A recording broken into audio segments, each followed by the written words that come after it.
Okay, common word order mistakes. So number one, in the following note are also provided general comments on the procedure.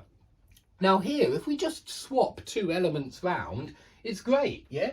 Because generally speaking, guys, the subject, especially in to be, well, I won't say that actually, but the subject, general comments, goes before the verb, yeah? General comments are also provided.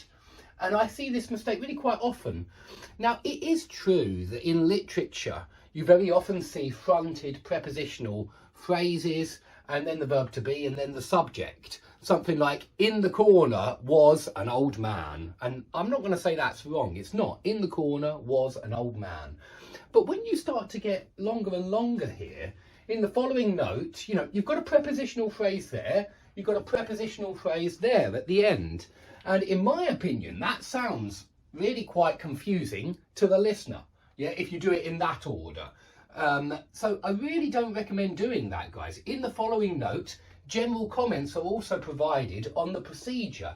And if you do that, it's a lot quicker, it's a lot easier to understand. You can say general comments on the procedure are also provided. You can include that prepositional phrase, which is describing comments. You can put that all before the are also provided, okay? And so be aware that I do recommend putting the subject before the verb to be, although I am aware that with fronted prepositional phrases, especially in literature, you'll very often see inversion of the subject and the verb to be. Okay, so my general advice is do put the subject before the verb to be when you're writing an official document like this. It's a lot easier to read with, in the following note, general comments are also provided on the procedure. Okay, number two, these have also to be included in the final draft.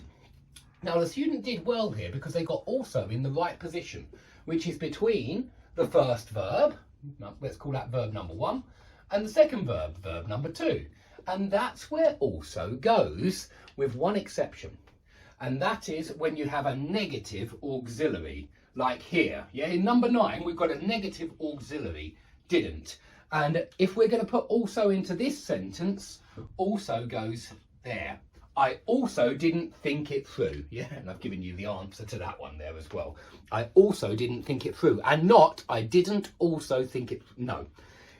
So with also, you've got to remember that it doesn't function the same way as other adverbs. It's not positioned in the same place as other adverbs. It goes between the first two verbs, if there are two verbs, or before the main verb. And this one doesn't have an auxiliary. Sentence number 2 has no auxiliary verb whatsoever. Have to is the main verb. Yeah, have to is the main verb.